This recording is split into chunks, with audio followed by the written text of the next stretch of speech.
Welcome, everybody, to tonight's latest episode of 62 Who Knew. We're just a few days away from Thanksgiving, and regardless of all the weird things that have happened in 2020, we have a lot to be thankful for. And tonight is something we've been talking about since before COVID-19, which is switching the premise of this show. And we're not switching it that much, but we are making some very important changes. As of tonight, 62 Who Knew is now 62 Who Knew, the Longevity Initiative. We are also going from one guest per week to a panel of anywhere from 2 to 4 guests. Tonight is 3. Usually a group of national experts covering the topic that we are going to be covering that particular week. And each week that topic will be the ability for people to come into their retirement segments of their life, or people that are already there, to live with a higher quality of life throughout their remaining years. And with longer lifespans today, that is a very timely and relevant topic. Now, we have built up to a high of about 80,000 viewers per week, but with COVID-19 and us having to do certain things and social distance, and I wasn't able to make it to the studio, we've dropped those numbers a little, but still are between 30 and 40,000 views per week. And I want to thank our audience for that. For any new people that are listening for the first time, let me give you just a quick premise, because I don't want to keep our 3 panelists waiting, but just a quick premise of what 62 Who Knew is. As we all approach the age of 62, hopefully even before that, but most certainly when 62 is on our radar, we all have the same thoughts. Should we have our house paid off? Should we take Social Security? Should we defer it? How much longer do we want to work? How much longer do we have to work? Do we still need our life insurance that we bought when the children were younger? The children are now gone. They're out on their own. Do we need long-term care insurance? Should we be investing in the stock market? Should we be purchasing annuities? The questions are endless, and what's unique about these questions is that our fathers and mothers asked the same questions. Their fathers and mothers asked the same exact questions. But my generation, I'm 62 now, our generation, the baby boomer generation, has one more hurdle that no previous generation has ever faced before. And what is that hurdle? That hurdle is the double-edged sword of longer lifespans. In today's world, according to the American Medical Association, specifically in the United States of America, if you make it to 62, make it. Notice I didn't say in good health. If you simply make it to the age of 62, you have a 50-50 chance of making it to 90. Okay? If you're in a married couple, there is almost a 50% chance that one of you are going to make it into the low to mid-90s. And with different medical and scientific breakthroughs of the last 2 to 3 decades, no generation has ever had to face, should I retire, but I still have 30 years. I still have half the time I've been here to still be here. And the truth is, the sad truth, that less than 1% of this great country can actually live from 62 to 92 on what they've saved, on their cash reserves, on their portfolio. So the purpose of 62 Who Knew is to bring on different experts every week, and we've been doing it for a year and a half, and it's been very successful. As I said, we're switching to a panel now, and to cover more topics, more specifically from different angles. Every week we have a topic that is going to help people get from 62 to 92 with quality and dignity as the way it should be. For our moms, our dads, our grandmothers, and our grandfathers. So that is the purpose of 62 Who Knew. I don't want to take any more time right now. I want to get our 3 panelists going, because the topic tonight is a sensitive one in our industries. As you all know, 62 Who Knew's most popular topic in the last 18 months has been long-term care insurance. The second most popular topic has been Alzheimer's and different types of dementias. We've had national leaders on in that topic. The third, reverse mortgages. And the fourth, Medicare and its related subjects. Tonight our topic is, why haven't the reverse mortgage world, the equity world, and the long-term care insurance world joined forces? We talk about it, we write about it, but why haven't these two industries that serve the same exact group joined together to help the millions, and make no mistake, it is millions of seniors who otherwise think they can't afford a high quality of long-term care insurance, which if a lot of people had, they would have been in a lot better shape the last 9 months during COVID-19. So I promised you a timely and relevant topic, and here it is. Now let's introduce our expert panel. The first person I'd like to introduce is Mr. Stephen Sless. Stephen, this is your fourth time on the show. So Stephen is well known to us. Stephen is a well-known national expert in the reverse mortgage world. He is the founder of the Stephen Sless Group, as you can see behind him, and he is in charge of the reverse mortgage division of a national reverse mortgage and forward mortgage company, PRMI. On the lower left corner, if you're saying things the way I am, we have Mr. Bill Comfort, president of Comfort Insurance, but more even importantly, Bill, even though he doesn't like it when I say this, is well known, so well known as one of the most eloquent speakers, knowledgeable speakers in the long-term care insurance industry. There is not anyone that doesn't listen to Bill speak and learn every day that he does something. He is also one of the most popular, if not the most popular, instructors in the CLTC certification, which the best long-term care insurance people in the country all have that certification. And Bill has been here before, and we welcome you back. Now, Mr. DeMarchi, this is your first time on the show, correct? Correct. Oh, I'm not hearing Joe. Correct. Joe, say hello. No, we're not hearing Joe, John. But while you fix the volume, Mr. Joe DeMarchi is the Director of Special Projects of Reverse Mortgage Funding, located in New Jersey, one of the largest wholesale and national reverse mortgage companies in the country. And he is also on the board of directors and has been one of the key players for the last decade or more in NRMLA, the National Reverse Mortgage Lending Association. If anyone has his hand on the pace or the pulse of the national reverse mortgage world, it is Joe DeMarchi. Welcome to 62 Who Knew, my friend. Thanks, Michael. All right, John, I don't know if you can hear them. Bill and Steve, say hello and see if I can hear you. Hey, everybody. Hi, Michael. Glad to be here again. I hope you guys can hear, because I'm not hearing anybody. A minor technology glitch.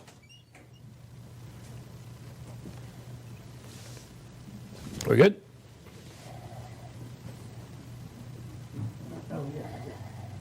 Technology glitch. We have a whole team of people here to help. When it works, it's great. Oh, there we go. There's my team. Sort of like my fan club. My fan club broke up last week. The guy died. Okay, so that was my that was my video team helping me right there. All right, well, now I can hear you. Gentlemen, welcome. Our first panel show, simulcast into a podcast on several different platforms in the next couple of weeks. Here going forward, we're going to be not only a national TV show, but a national podcast. So thank you. I mean, you're each, exceptional people in your own right and in our industries. Thank you for being here, really and truly. Thank you, Michael. All right, Thanks, Michael. So let's get into this. The long-term care insurance world serves people like no other, second only, or I would say probably first, we might be second only, Joe and Steve, to long-term care insurance. Reverse mortgages can be used, equity can be used to help people afford long-term care insurance. Reverse mortgages can be used to eliminate their current mortgage payment. I think, Bill, you have some examples of that. Yet, although we talk about it, we write about it. Bill, you and I have spoken about it at many long-term care national conventions. I don't think there is a reverse mortgage person that has spoken at more long-term care conventions than myself in the last 10 to 12 years. Joe DeMarchi and I and other people in reverse mortgage funding have certainly been talking about it for at least a decade. Stephen Sless, for the last several years that we know each other. I'm going to ask you your opinion, and I'm going to start with Bill, the long-term care insurance expert. Why haven't our industries clicked? Why haven't we wrapped our arms around each other and fell in love with each other yet? We're not even dating. Right. Well, I think it's not just the long-term care insurance business, which I specialize in, but let me answer that question in referring to financial services, financial advising, financial planning most broadly, as you've discussed many times on your show, Michael, historically, and this is looking back, a number of years, there's a lot of skepticism about reverse mortgages. It was seen as, dollars of last resort only for people who had no other option to do anything with, and various criticisms of the product. And I assume you all are we'll talk a little bit about how that's changed and evolved in a very positive way for consumers. But I think it starts with the financial services industry broadly not seeing reverse mortgages as a legitimate equity tool, a legitimate way to access a resource, an asset, which is the equity that seniors have built into their homes. And that's changing. So it is. The question is, why have we not embraced the two industries embraced each other up before? There's been sort of a standoffishness that's some separate decision. But what we're seeing is, from a financial planning standpoint, it's being recognized almost as a separate asset class in terms of diversification and liquidity and flexibility. And it can be used to help source dollars to pay for other needed coverage that protects even more than just the equity in the home, the entire financial security of a person, a couple, and a family, and that would be through long-term care insurance. And I think it's a great place to start, because long-term care insurance expands the value from using reverse mortgage proceeds to help pay for necessary needed coverage that can do much more than just a person's own money on their own. So exactly. I think that it's changing rapidly from a couple different levels, but what we need to do is we need to make that introduction. We need to have that first date and begin working this out. Stephen, as always, Bill put it eloquently, but your opinion on why, because you're one of the, I have to say, everybody's younger than me. In fact, I'm the oldest person on the screen, and that's annoying. But you're young blood, even though you've been doing this for years, and you're out there doing the education. You're part of NRMLA, which we're going to talk to Joe about. Same question to you. Why haven't these two industries just fell in love with each other, love at first sight? Is it that hesitation that Bill is talking about? I think Bill hit the nail right on the head. For years, reverse mortgages have been viewed by the financial planning community as loans of last resort, but that's changing, and it's changing quickly. We today now have a lot of retirement researchers, folks that have no interest in the long-term care industry or the reverse mortgage industry. They study retirement planning. They're PhDs. They have alphabet soup next to their name. They have all the credentials that warrant listening to these folks. And what they're saying is, pay attention to long-term care. Pay attention to reverse mortgages. These are critical tools that can be used to fund a better retirement and to be able to age safely in place. And I think that is starting to change rapidly. Now, I last year received the CLTC accreditation, and I took Bill's course, and I learned so much about long-term care that I thought that I understood long-term care until I took the CLTC course. I think more folks in our industry need to learn more about the long-term care industry, and vice versa. Yes. If this is going to be a long-lasting marriage, I think we need to understand the intricacies of the products, how many different products there are out there. I was blown away at how many long-term care options there are, how many viable options there are for folks to be able to age in place, not only with long-term care insurance, but with some of these hybrid insurance policies. And so I think there's more education to be done, but I'm confident both of our industries are on the verge and on the cusp of really joining forces. And Michael, it starts here tonight with this show. I hope so. Mr. DeMarchi, your first words of wisdom on 62 Who Knew. Joe is a person, I have to say, I don't want to embarrass Joe, but there are less than 5 people. I mean, I know many reverse mortgage people, just like I know many long-term care insurance people. But there are maybe 4 or 5 people in the nation that when they talk, I shut up and listen.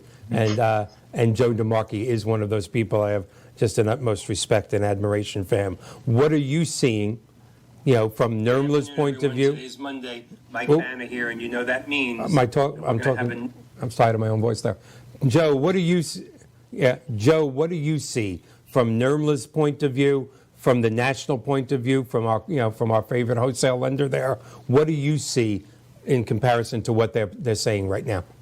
So I think they both got it right. There's more conversation taking place between the reverse mortgage industry and let's call it the financial advisory industry.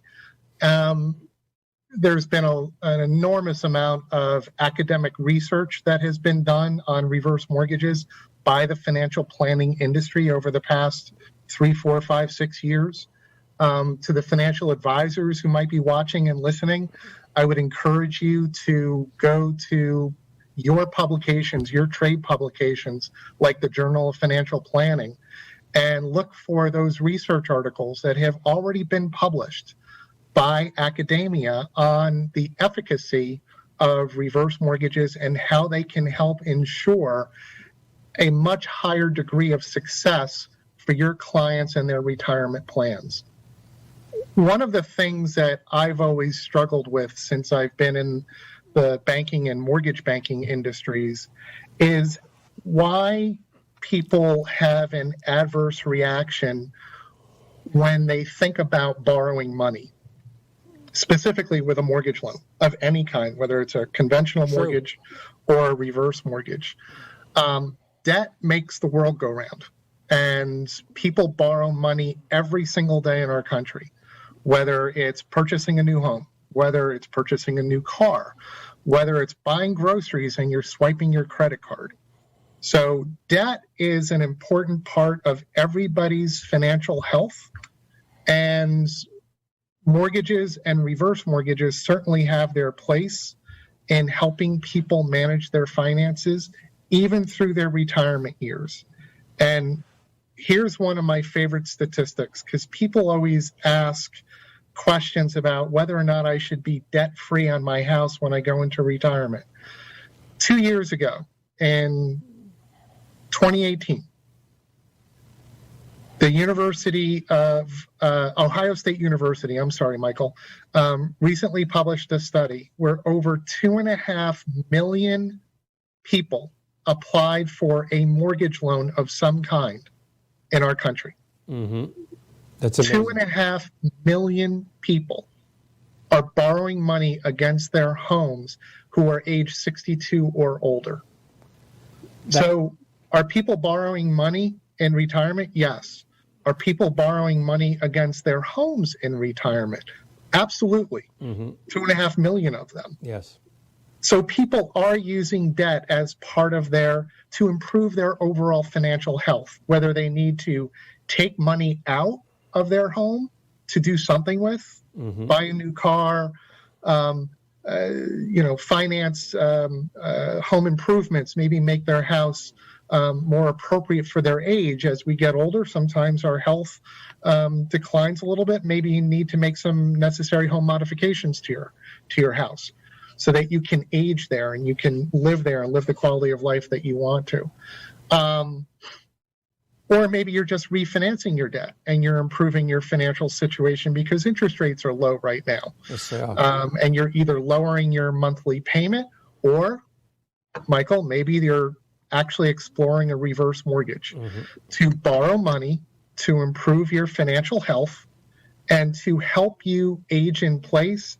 And Michael, I love what we talked about the other day.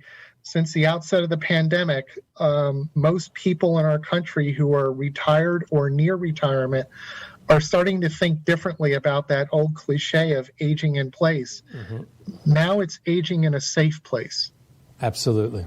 This demographic is right in the crosshairs of COVID. And the last thing that most older homeowners want to do is be forced to leave their existing home and move into a facility while there's a pandemic going on in our country. And that's why, and Steve can attest to this, we've seen an increase in people inquiring about reverse mortgages in our country since the outset of the pandemic back in March. Absolutely.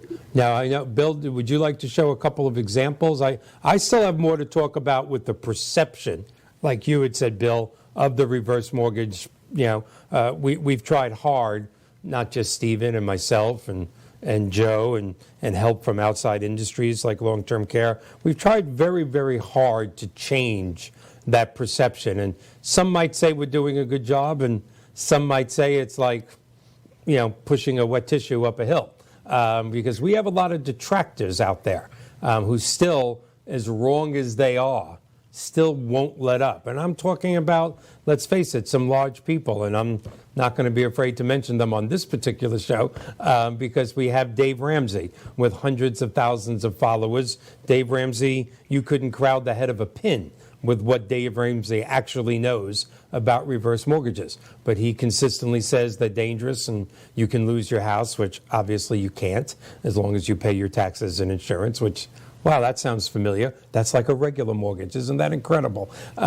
You have people like CNN and USA Today newspapers and Consumer Digest. It seems like they just want to hurt us every 6 to 8 weeks. How do we as an industry, and I'm directing this right now more towards Joe and Stephen, as an industry, combat that? I mean, I know a few times I've had a temper tantrum on LinkedIn and said to my friends on LinkedIn, look, guys, if the big boys, and let's just say it, if the big boys don't want to do it, for maybe for legal reasons or whatever their reasons may be, why don't the Mike Banners and the Steve Slesses get together?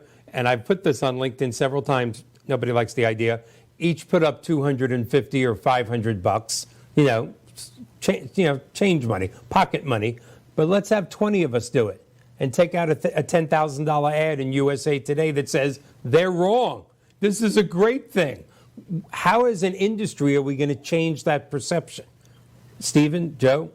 I think, Michael, I think the perception is changing, right? As there is more academic research starting to come out. And as we share that academic research, I think the perception is changing. But folks like Dave Ramsey, Susie Orman's another one. Yep. These folks they're personalities and they have an agenda. Right. If you think Dave Ramsey or Susie Orman are great financial minds, you're kidding yourself. That's right. They have an agenda. Their agenda is get as many clicks, get as many likes, and get as many people to buy their services and products as they possibly can. And so they're intentionally controversial.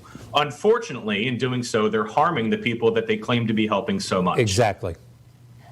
What we can do as an industry is to continue to show the facts. The facts don't lie. If you look at, and we can present modeling and say, look, here's what your retirement looks like with a reverse mortgage. Here's what it looks like without a reverse mortgage. And the fact of the matter is, if you call yourself a fiduciary, and there's a lot of financial advisors out there that are going to that term fiduciary, that means that you must have your client's best interest in mind.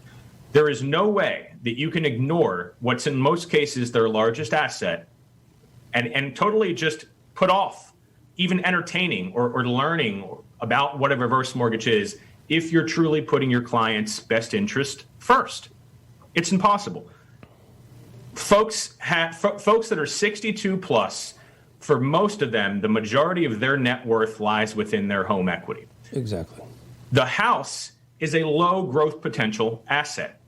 There are other higher growth potential assets, such as stocks, what's in your retirement portfolio. And so you have to look at this from a very holistic standpoint. You got to take into consideration that, look, if your house is only going to go up 2, 3, maybe 4% per year, what can I make on my other retirement investments? And then how can I protect and preserve those investments by leveraging? And Joe said borrowing before. I'd rather call it leveraging, because the most astute and savvy financial investors understand one thing better than anybody else out there, and that's why they're so successful. They understand leverage. Mm-hmm. It's how they built their businesses. It's why they're successful. You're leveraging one of your largest assets to make your overall pool of money larger. And if we continue to beat that drum and explain to folks why it's so important to entertain using the housing wealth, forget Dave Ramsey and Susie Orman. It's going to get to the point where their opinion doesn't even matter anymore. I agree with that. We need to continue to present the facts. Right. And Bill, how are we going to? Well, I'm going to ask a question, and it's going to seem like I'm going off on a tangent, but I'm not. I promise. I'll draw it back in. I'm going to ask a question to the three of you. Bill, you're the first person. You're all going to get the same question. What are the three most powerful words in the world? Bill, you're first. Drawing from my business, from my profession, and what motivates people to take action with life insurance and disability and long-term care insurance, I would answer the question and say the three most powerful words are, I love you. Well, I love you too, but I answer care the about question. you. Who? I mean, we have to take care of ourselves, be responsible for ourselves. But when we have a spouse, we have a partner, we have kids.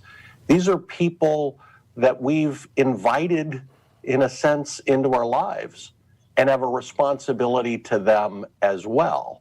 And good retirement planning, good investment planning, and from my perspective, from my specialty, good extended care, long-term care planning. It's not about paying for your care, which it will. It's about protecting those people who you love. Exactly. Joe, my question for you. What's the three most powerful words in the world? Make informed decisions. Ooh, I like that. I I try and teach that to my kids. My wife and I talk about it all the time, talk about it with my extended family and friends. And when it comes to any aspect of your life, don't make knee-jerk decisions. Right. Be thoughtful and learn as much as you can, and just make informed decisions would be my answer, Michael. No one's ever answered that question that way. Figures you'd be original. Stephen Sless, what are the three powerful words in the world? Look, I can't beat Bill's "I love you." I mean, what's more powerful than that? I love you too, but answer the question. Yeah, to me, one of the most I can tell you one word that we throw out there all the time, and that's empowerment. Just become empowered, become educated, become well informed. Whether that's one of the most important words or one of the three most important words, I don't know, but It's something that we try to reinforce all the time is empowerment.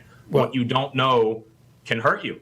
Yeah. Right. And so understanding all aspects of not only retirement planning, but just general, life things. I mean, become empowered, take the knowledge in and really understand before you make a well-informed decision. All right. I'm going to bring this back to why I asked the question.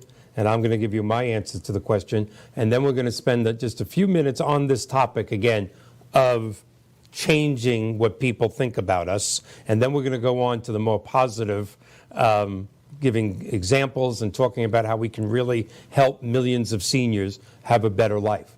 To me, the most powerful three words in the world are always, it's not even close. Well, I love you is a close second, is perception beats reality. There is no exception to that rule. If a young baby thinks holding this blue blanket is going to make them sleep, you hand them a yellow blanket, they don't sleep. Full adults want their rabbit's hat or have their lucky pen or whatever it may be. Perception beats reality. And I don't want to beat this to death, but I want to talk about this. In your industry, Bill, you and I know people with thousands, if not tens of thousands of agents that actually thinks it's against the law, that they could lose their insurance license if they even bring up the two evil words of reverse mortgages. And Stephen and Joe, in our own industry, when I marketed this show today and said what the topic was, I got hits of, Banner, what are you, crazy? You can't do that. That's off limits. We've got to change this perception. And yes, it starts here, and we've already talked about a few things, but now I want to go to Bill. What do we have to do, other than send them a copy of this show? What do we have to do to change that perception? Because there's hundreds of thousands. Well, there's 6 million insurance agents in this country. Is that amazing? 6 million. couple of million of them sell the type of insurance. I mean, that's right from the websites. A couple of million of them sell homeowners warranties, which are considered insurance, and things such as that have nothing to do, with what a Bill Comfort or a Mark Goldberg or a Peter Gelbwachs do. Of the 4 million left, quite frankly, there is a couple of million that do life insurance, annuities, and all sorts of products. But there are literally hundreds of thousands of long-term care insurance agents. How do we get to them? Do we come, of course, with COVID-19, let's take that out of the picture. I'm not speaking at large long-term care conventions. No one's speaking anywhere nowadays. But once this is behind us, Bill, in your opinion, should there be major reverse mortgage players at every long-term care insurance, event, screaming this, like you said, Steve, beating the drum, screaming this from the rooftops? Because I've been screaming it for 10 years and I'm losing my voice. And vice versa, Michael. Yes. There need to be long-term care insurance companies, representatives, planners like me at reverse mortgage meetings. We need to get to know each other. Michael, you and I have been talking about this for years, and then Stephen, when you were in the class a year ago, I mean, we spent more time in class around the subject, and everyone, these other planners, fee-based fiduciary planners, you could see them sort of, that doesn't fit. And within 2 minutes, probably, of connecting, talking, and you kind of sharing your expertise and what the product does, it was just amazing how everybody started picking up, well, could you do this? Could you do that? Could you take the proceeds, and buy a policy, and what kind of policy would be best?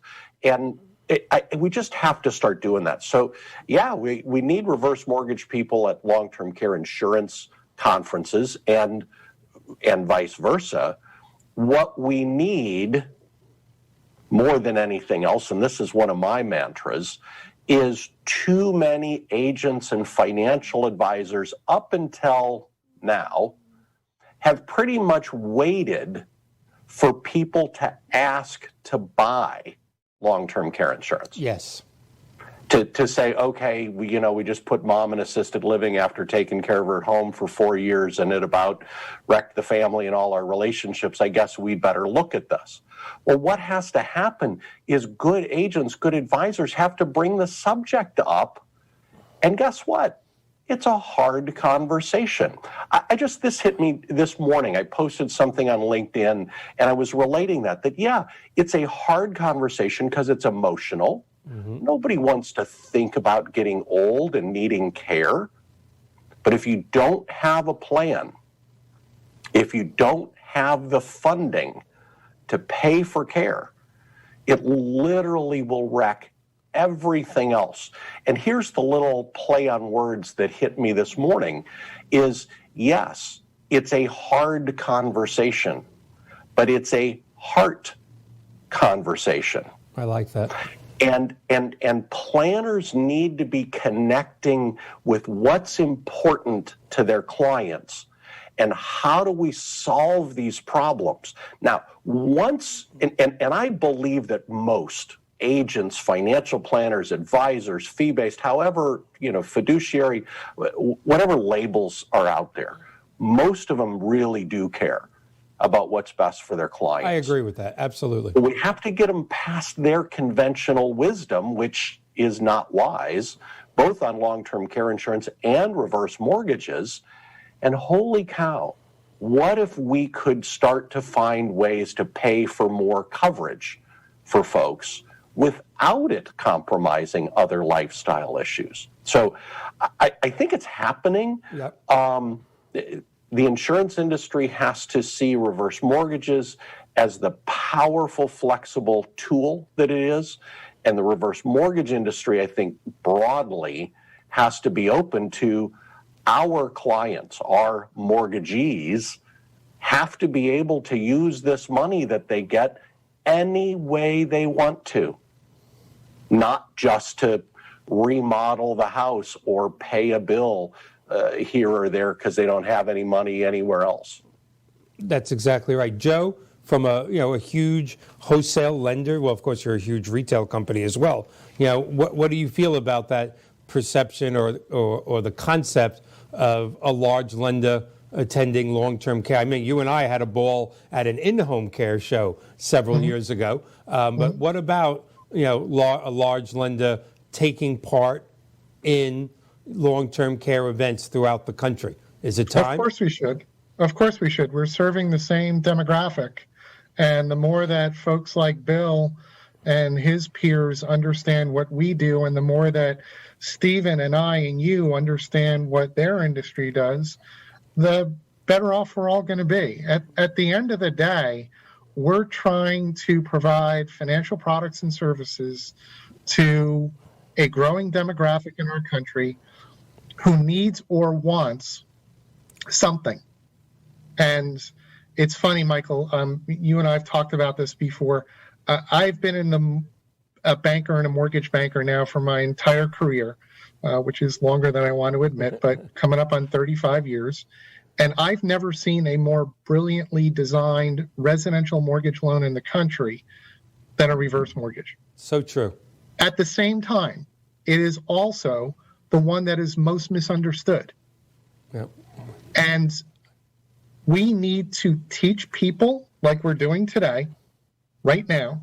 We need to teach people, back to Stephen's point from before, forget about what detractors say, just talk about the facts. That's right. Teach people about how mortgages work, how home equity lines of credit work, how reverse mortgages work, and let people make an informed decision.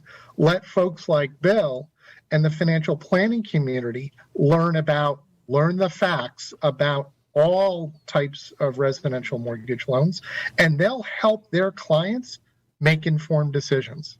All right. Stephen, what can you add to this? And then I know, Bill, you have some actual examples of what we can do for our mutual clients. But Stephen? Yeah, so like we mentioned before, I took Bill's CLTC course last year. And Bill, if you remember, there was probably, 15, maybe 17 financial advisors from all across the country that came into the class. I happened to be the only reverse mortgage professional in the class.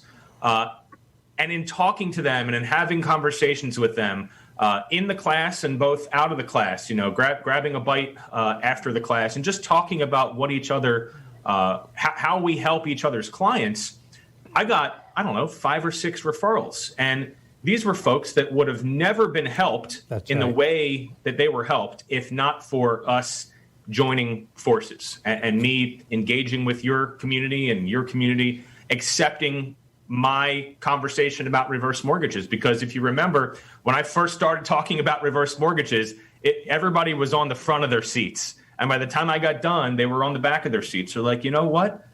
This really makes a lot of sense.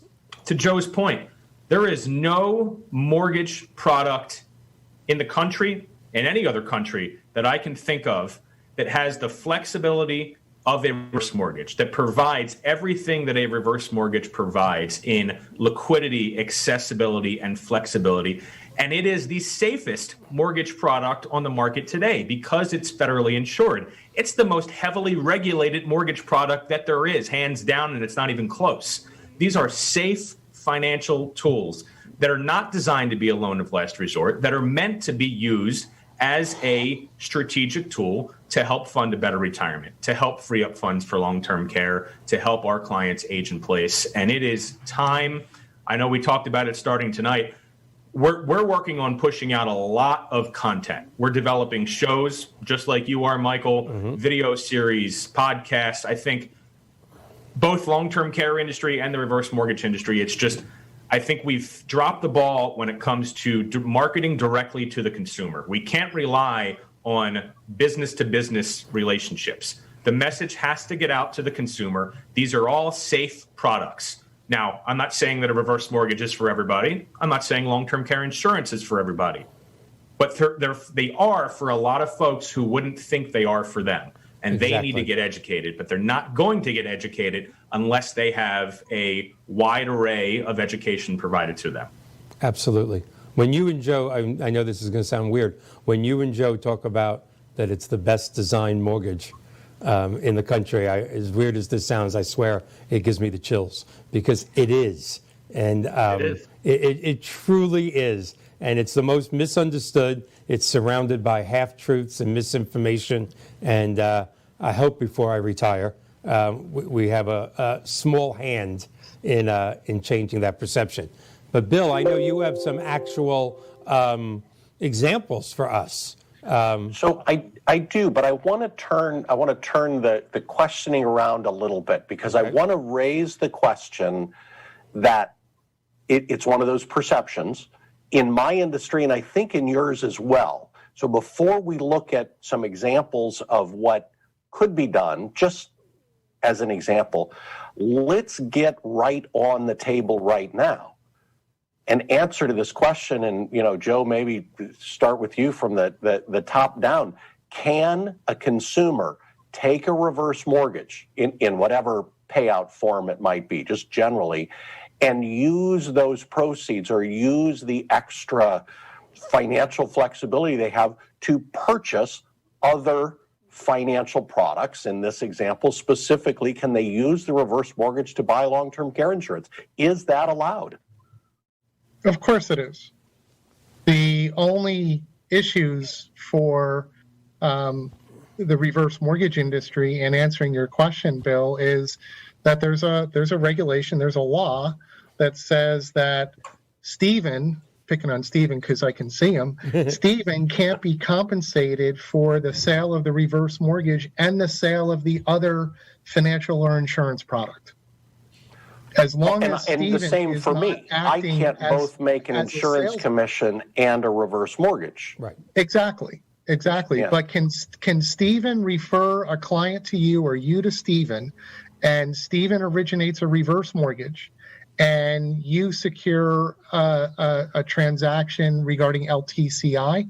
Absolutely. There's nothing that prohibits that sort of behavior between our industry and the long-term care insurance industry. I don't know which. And I think that's one of the biggest misconceptions that's out there. I know it's in my industry, and we've talked about it, Michael, that it's in your industry, and I think as soon as we get past that, and here's an analogy, and I think we need to think about it this simply: having the availability of $100,000 or $200,000 of home equity in whatever form through a reverse mortgage, and you use that or you use some of that to buy other needed things like long-term care insurance, that's no different than having $100,000 or $200,000 in CDs that you're accessing. It's the same kind of financial transaction. Bill, here's my favorite example. Let's suppose that a client wants a reverse mortgage, and they have an existing mortgage of $250,000, and they're making their monthly payments to their lender every single month. They're a great borrower, they're responsible, and they talk to Stephen about a reverse mortgage, and guess what? Based on how old they are and how much their house is worth, they qualify for $250,000. So they would use 100% of the proceeds of a reverse mortgage that Stephen helps them obtain to pay off an existing mortgage loan. They don't get any cash whatsoever, none from the reverse mortgage. But what they've done is they've improved their cash flow. They've eliminated maybe their biggest monthly expense, and it allows them to be able to better afford a long-term care insurance policy if that's what they want. Perfect. Right. Stephen, you were going to add something, and then I think this sets up the examples, Michael, well. Yes, very much. Yeah, I think we can go even more granular than that. How about we use the reverse mortgage at 65 and we turn on a 5-year, 10-year payment to bridge the gap? So instead of turning on Social Security at 65, you delay Social Security, turn Social Security on at 70, and use and leverage your housing wealth, your home equity, to bridge that 5-year gap. And the result is going to be permanently increasing your Social Security check. So at 70, you're receiving a check that's much larger than you would have at 65. And you've been able to do so by using reverse mortgage funds to get you to that point. And then if you want to turn funds off, you can simply turn them off. That's something else that folks don't understand about reverse mortgages is it almost works like a spigot. My friend Don Graves came up with that analogy. You can turn funds on, and you can just as easily turn funds off with a reverse mortgage. It's the most flexible, customizable mortgage loan that there is. And I think great points, Joe, and great points, Bill. And I know, Bill, you have some really fantastic examples that I want to take a look at. At this point, I don't know which one of the three of you I love most. I'm in reverse mortgage heaven. I hope I don't wake up this morning, and have them go, oh, I guess tonight's the new show, right? That this is reality. Thank you for asking that question, Bill. Thank you for answering it, Stephen and Joe. I'm going to replay that segment of the show probably 4,000 times tonight before I go to bed. But Bill, show us some real life examples. Sure. Now, this is just an example of some different ways to use reverse mortgage assets, dollars, to buy long-term care insurance. I'm going to give you just a couple of different examples. These are none of these are better nor worse. You need the input and advice of a skilled long-term care specialist to design your coverage. The rest of your financial team, folks like Joe and Michael and Stephen on the reverse mortgage side. So what I want to show you is I'm starting with a very, I would call this a meaningful average type of a benefit today. So we have a 65-year-old couple, and the long-term care insurance, if either one of them needed care, physical help or cognitive mental supervision like Alzheimer's or dementia, a benefit that starts at $4,000 a month. There's total coverage of 4 years each. Ideally, you design it with what's called shared benefits. So there's an 8-year pot of money that this couple can use interchangeably, flexibly, either way. $384,000 is $4,000 a month times 8 years. That's your starting savings account for long-term care needs, in a sense. And a critical provision where this $4,000 a month and the total automatically grows at 3% a year to keep up with the growing cost of everything. And look at this. This plan for this 65-year-old couple, when they reach age 85, the benefit will be $72.24 a month, just simple math on the 3% inflation. And the maximum pool is close to $700,000 for care. That's amazing. That's 8 years of care for one, or shared between the two spouses. So let's look at a couple of pricing examples, and these are just ideas. So first up, and it's interesting, I hear from people in my industry, oh, if people do reverse mortgages, that's great. They can get $100,000 or $200,000 of equity out, and we can put it into one of these new linked hybrid programs that has death benefits, so if they never need it, their heirs get the money back, and the single pay. Well, that might be a good idea, but it might not if you need to do other things like stretch or delay Social Security, or fund other things in your life. But just to buy the package I just described, and this is an average premium from 3 different companies. Single pay, this is for the husband and the wife together, would take about 186, let's call it 190,000. At a 50% reverse mortgage loan, you'd need about 380 to 400,000 in equity to do that.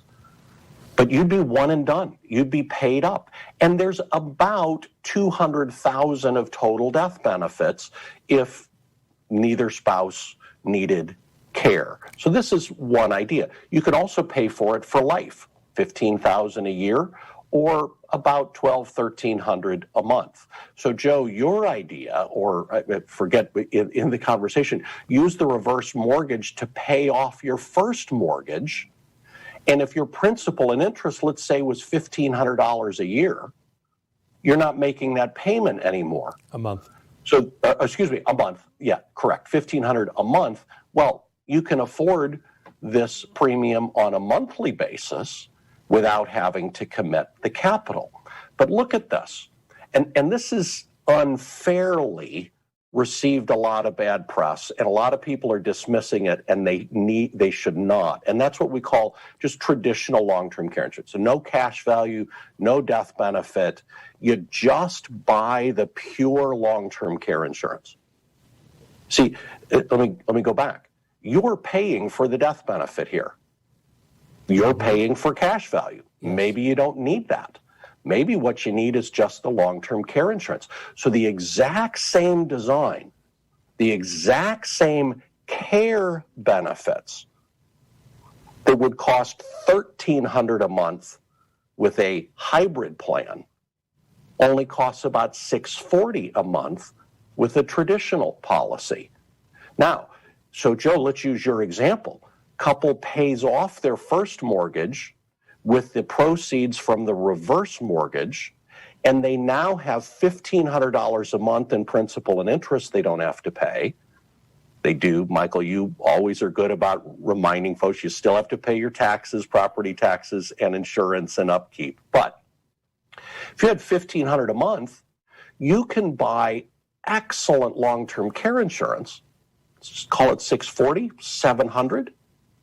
And you've got $800 or $900 a month more that's back into your life and lifestyle. Maybe just that cash flow helps you stretch and wait on your Social Security till age 70, or just helps you expand the way that you want to live. So these are just two quick examples that show different types of reverse mortgages, taking a lump sum and buying another financial product that has tremendous value. By the way, you put $186,000 in, or at the low end, $640 a month, and at age 85, you have almost $700,000 available to pay for long-term care expenses if you need care. And that's tremendous leverage, to use a word that we've used. But think about it, what it does for your spouse. Think about what it does for your kids. Think about what it does for the rest of the financial security that's there.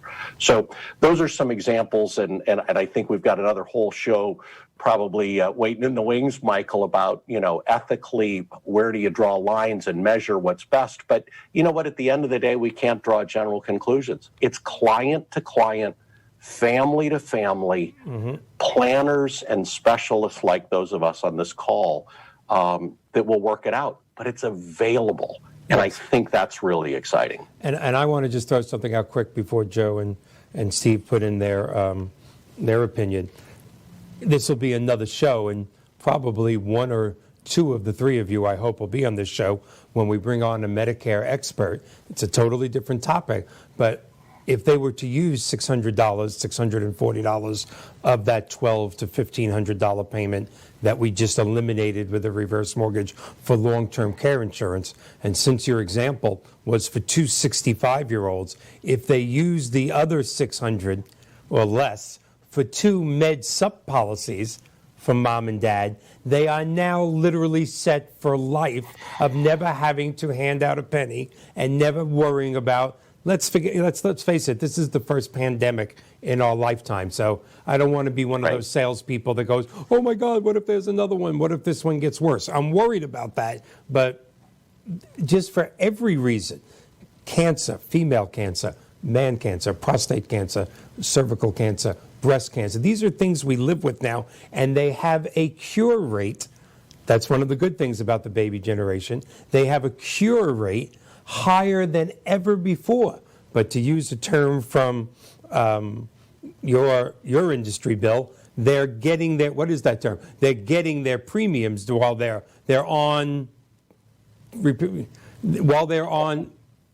claim that premiums are waived or forgiven. That's right. So for them to have, I know my mom and dad mom ended up dying of cancer, dad of congestive heart failure. Mom went too early. They both went too early, but they lived great lives. If we didn't have their med sup policies between back surgeries, minor heart attacks, some female cancer from my mother, prostate cancer from my dad in his 70s, even though he was cured of everything. They were both cured. But if there wasn't a med sup policy, my dad would have been bankrupt, or I would have bankrupted the company paying those bills. Now, that's a separate show. But to be able to say to somebody with a $1,200 or $1,500 mortgage payment, we can eliminate that and give you the two things that guarantee you never being in the home. You will stay at your home safely. That's a life changer for this country. Am I over exaggerating, Joe? No, or Steve or Bill? that's Stephen. That's your point of the ability for this product to be so flexible that it can meet so many different needs as different clients have it. Yeah, absolutely. And I think, retirement is expensive, but what's more expensive is a lack of information. And what we find is too many baby boomers and too many seniors try to take retirement on themselves. And there's a big difference between wealth accumulation and wealth distribution.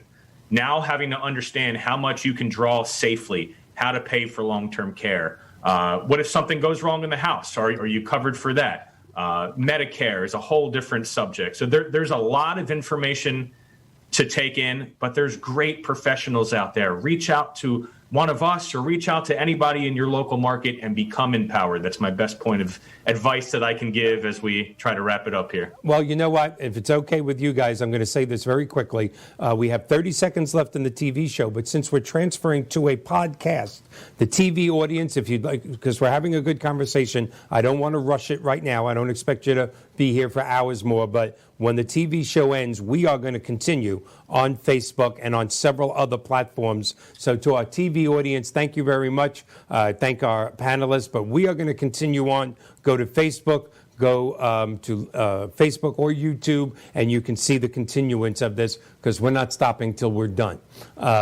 So thank you to the TV audience, but we can keep going. Joe, again, the thoughts of really reaching out to hundreds of thousands. When you gave that 2.5 million figure of that's how many seniors, that is such a number that is so far above numbers you and I discussed maybe 5 or 7 years ago at a NERMA conference in California. 2.5 million seniors are still borrowing money on their house. To be able to say to those 2.5 million or the next 2.5 million that we can show you how to have long-term care insurance, Medicare supplement insurance, we can protect you for the rest of your life. I mean, what a staggering legacy for the reverse mortgage to reach for from that topic that no one understood, from that product of last resort to possibly that product that can help an entire new generation. Yeah, and I guess, to folks like Bill and other financial advisors that are watching or listening, a good chunk of that 2.5 million population who applied for some sort of mortgage loan might have been encouraged or educated by their financial advisor to do so. Yes. Again, because the house has been, Bill, you can speak to this better than I can. Most financial advisors have ignored home equity as an asset class in their planning for their clients. I'll use my dad as the example. My dad's still with me, thank God. He's 82 years old.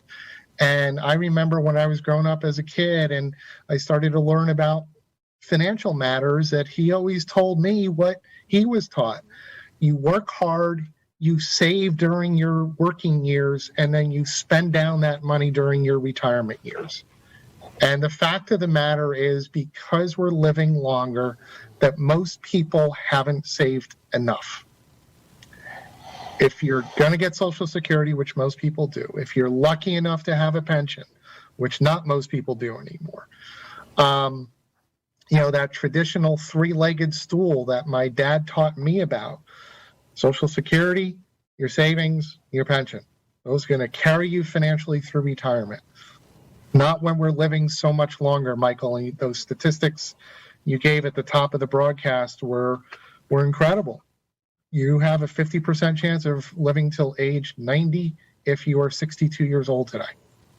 How are you going to afford to live the quality of life that you want to if you've got another third of your life to go? You got another 30 years to live. Can you afford to live the lifestyle that you want to for yourself? And if you can't, because you haven't saved enough or you're not receiving as much guaranteed retirement income as you're going to through Social Security, and again, if you're lucky enough to get a pension, that's great. What do you do? And for the first time ever, financial advisors are starting to realize, and a lot of consumers around the country are starting to realize, I've got to think about my house. What do I do about my house? Can I help improve the chance that I have to be successful with my retirement plan if I use my house some way, some form? And 2.5 million people did that in 2018. They applied for a mortgage loan of some kind. That's right.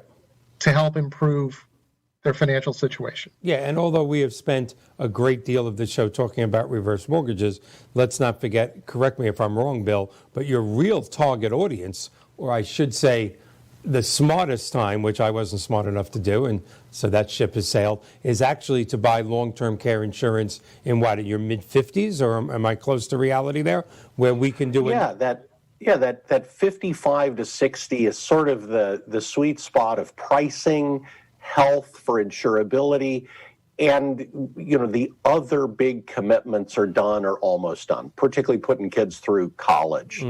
And so let's tie this in there, right? Because let's say we have 54, 55, 56-year-old couple. They're not eligible for a reverse mortgage yet. But one of the questions I always get is they say, we can afford this premium. Now, it wouldn't be $640 a month. It might only be $400 a month at 55, the example we used. And I'm just sort of shooting from the hip there. But they say, we can afford that today. We're both still working. But, it's a little concerning. We get to 65, 70, we're retired, we're on a fixed income, Social Security, drawing from our savings. And I think for some people, they hesitate to buy the coverage at the right time because they're not sure how to pay for it forever. Now, paying upfront one single lump sum's one way around that, but honestly, most people don't have enough money to put that big chunk in there, particularly to buy enough coverage. Some do, but broad market, we're not enough into the great middle market. And of course, there's people with money that's less that shouldn't be buying the insurance. But I could see, at 55, you buy it, and then you begin to talk about the possibility, just the possibility. And Joe, this is right to what you're saying now, of using a reverse mortgage later to free up cash flow, eliminate the monthly P&I, principal and interest payments, or to pull a lump sum out to reallocate. There's that future financial security that I think the boomers are more than willing to start looking at and thinking about. And anyway, that's... Stephen, before, I don't want to keep you guys, for hours and hours, although at the rate it's going, I really would like to, because this has just been fantastic for me. I have to tell you that. Stephen, talk to us a little about the proprietary reverse mortgage programs that are now going up to $3 and $4 million. This is a whole new class of people that can take $1 million out of their $2 or $2.5 million house, or pay off $1 million mortgage and not free up $1,200 a month, free up $8,000 a month, and the amazing financial tools that could be done with that type of capital. Or Bill, instead of them putting up $186,000, maybe they're putting up $300,000 and getting a staggering. That's a whole new world for us. And of course, Joe with reverse mortgage funding has one of the finest proprietary programs in the country. I've closed several of them. This is a new world for reverse mortgages. These people that say it's just for poor people, not anymore.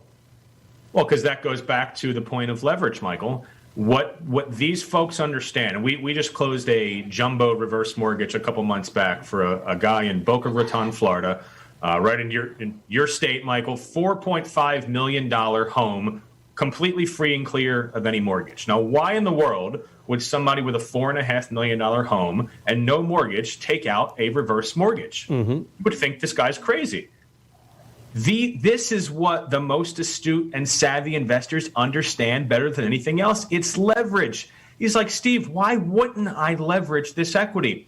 Look at what I'm making in here. And this particular person has a lot of means. I mean, he has a net worth well into $6-7 million. He's like, why in the world would I draw that out? When I can draw the equity out of my home is never going to go up at the rate of my investment portfolio right now. They understand leverage. And now we're seeing a whole new class of reverse mortgage clientele come into our industry, and they're looking at their home as the investment tool and the financial tool that it truly is. I think backtracking for a second, and then Joe can certainly talk about RMF's product, because they're one of the big innovators in the market with the proprietary products. But I want to go back for a moment and talk about the everyday person. I was talking to a financial advisor yesterday on a Zoom call, and he's like, you know what, Steve? The financial advisor, I'm only talking to the upper 5%. Right? What about the other 95%? And I look at my parents. I just did a reverse mortgage for my parents 2 months ago, and I think my parents represent exactly what our normal reverse mortgage client looks like. They've worked hard their whole life. They've saved. They've invested. They've done all the right things, but they were late savers, right? They didn't start saving until they were in their late 40s, early 50s. It really took until my sister and I were out of the home before they could really start to ramp up their retirement savings. And by that point, it's just too late. They didn't feel they have the means to entertain talking to a financial advisor.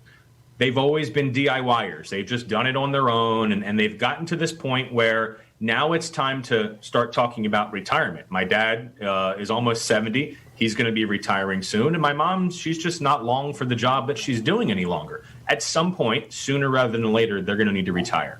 And now they make the big switch from wealth accumulation to wealth distribution. We're having to talk about long-term care. My grandfather, God bless him, he's 97 years old. He was healthy as a clam until COVID hit. And with him being locked down for the past 9 months, his health has gone dramatically downhill. And now the whole family has to come into play. And we're realizing how difficult long-term care is. He does not have long-term care insurance. We're having to fund his long-term care insurance and provide that care as well. But I think my parents represent that 95% of folks that are kind of out there on an island. They're not represented by a financial advisor. So who's speaking to them? Shows like this, We're speaking directly to them. Mm-hmm. But how else are we getting directly to those folks who are just out there doing it on their own, but they're going to have a big surprise coming really soon if they don't talk to a professional, a long-term care professional, a financial services professional, and maybe a reverse mortgage professional to help them navigate the murky waters of retirement. Absolutely. Very well put. Absolutely. Joe, do you want to say anything about, about the proprietary product and what you think that's bringing to the industry? Yeah, it's, listen, the government products, which dominates the industry today, has helped over 1 million homeowners around the country be able to access their home equity, never have to make a monthly payment, as long as they're just being a good borrower, a good homeowner. They're paying their taxes on time, keeping the house insured, and they live there as their principal residence. The proprietary products, the non-government products that we're talking about, help meet the borrowing needs of other people. For example, Steve's example, of somebody who lives in a very high valued home who might need to borrow a lot more money or want to borrow a lot more money than the government program would allow for. That's the obvious segment of the market that the proprietary reverse mortgage products that are available in the country can help meet. We can also help meet the borrowing needs of people who live in properties through no fault of their own that don't qualify for the government reverse mortgage program. Yes. And I'm thinking about condominium owners, Michael, especially down in your neck of the woods in Florida. It's a startling statistic that only, I think it's like 11 or 12% of all condominiums in the country today are FHA approved. That means 88 or 89% are not. That's right. And there's plenty of those condominium unit owners who happen to be 62 years of age or older. And proprietary reverse mortgage loans can help a good portion of those folks as well. So, listen, proprietary reverse mortgages help to expand the market. They help to serve borrowers who are not well served by the government program that exists today. Absolutely. And that's a good thing. We'll reach more of those borrowers. There's a lot of product innovation that's happening in our industry, including at my company, and we'll come out with even more variations of the product, I'm sure, in the years ahead that will help expand the market even further. Fantastic. All right. Well, I kept you about 10 minutes longer than expected, but I do thank you for this. To me, this has been I don't know, almost a culmination of 10 years of going, come on, I really want to do this. And the three of you kind of made that come true tonight. In the next couple of months, our new Longevity Initiative is going to be dealing with Medicare, Medicaid, quite frankly, last expense insurance. We all know how expensive funerals have gotten. Of course, Medicare supplements. We're going to be bringing back our national expert on dementia, which is it's amazing to me what our numbers, what our viewers are when we talk dementia. Because we all are, of all diseases, I know that's my number one fear. That's just a crippling disease, and it doesn't know what religion you are or what color you are or what income bracket you're in. Unlike a lot of other things that your income bracket can help you cure. We're going to be bringing back the Weitzman Institute to talk about examples. And I know a few of you have seen those shows when the Weitzman Institute from Israel was on two Weitzman shows ago. I don't know if you remember when we brought on Mr. Richard Elsinger, he said to me, Michael, how old are your grandchildren? And I said, well, they're 14, 7, 3, and 6 months. And he went, and I'm going to give you my word on something. I said, what's that? And I don't know if you guys remember this, but because I know you watched the show. I don't know if, Joe, if you watched back then, it was a couple of months ago. He said, Michael, your grandchildren will be playing tennis in the heat of the summer in Florida when they're 100 years old. They are the medical community, as much as we've made advancements in the last 3 decades, in the next 2 to 3 decades, Alzheimer's, heart disease, all types of female and male cancers, we're almost at an 80 to 90% cure rate. But the Weitzman Institute, just about a year ago, and it's already in human testing right now, came up with a medication that eradicates the plaque on your arteries. Okay? If you eradicate the plaque on your arteries, people will not have heart attacks. Well, they will for other reasons, but that's the main reason. People will not have strokes. And then another section of the Weitzman Institute said, wait a minute, Alzheimer's is created by plaque on the brain. Can we have that medication? And a year later, they now feel they are this close to a cure for dementia, eradicating the plaque on the brain. People are going to be living to 100, 110, 125 years old. That's not only a financial problem to your average person. We're going to have to increase the loan to values, guys, on reverse mortgages. But how about the food shortage? How many supermarkets are there? There's a shortage now of healthcare people. What's going to happen when we're living to be 100, 110, 120? How about senior housing? This is our world is going to be different in the next 2 to 3 decades. And I hope we can be a source of some information on all the topics I've mentioned. I hope the three of you will be back, not just for a reverse mortgage show, but I want the three of you, or 2 or 1 or the 3 of you, to always be on the show to talk about the things that are affecting seniors. And I just thank you so much for being here. You have no idea how much I appreciate it. Thank you so much. Thank you, Michael. Thanks, Michael. Thank you, Michael. All right. Now, guys, before we cut off, I know the TV audience is gone, and I didn't get a chance to say this, so hopefully a lot of people switched over to Facebook. But to my 3 guests, to John Gaston in the back, who is the owner of WeBeam TV, and to all our 62 Who Knew viewers, I hope you have a happy and healthy Thanksgiving. I know it's going to be a rough one with COVID-19. I have to say, I'm going to be told a million times when we cut off, you didn't bring up the website, Michael. You're not selling. Can you imagine, Joe? Somebody telling me I'm not selling enough, but I didn't bring up the website the whole damn show. Everybody, our people, our viewers, Go to 62whoknew.com. Send me an email, mbanner@62whoknew.com. I need information on reverse mortgages. I need information on long-term care. I will put you with the best. You're looking at the best. So again, happy Thanksgiving, and thank you all so much for being here. Take care.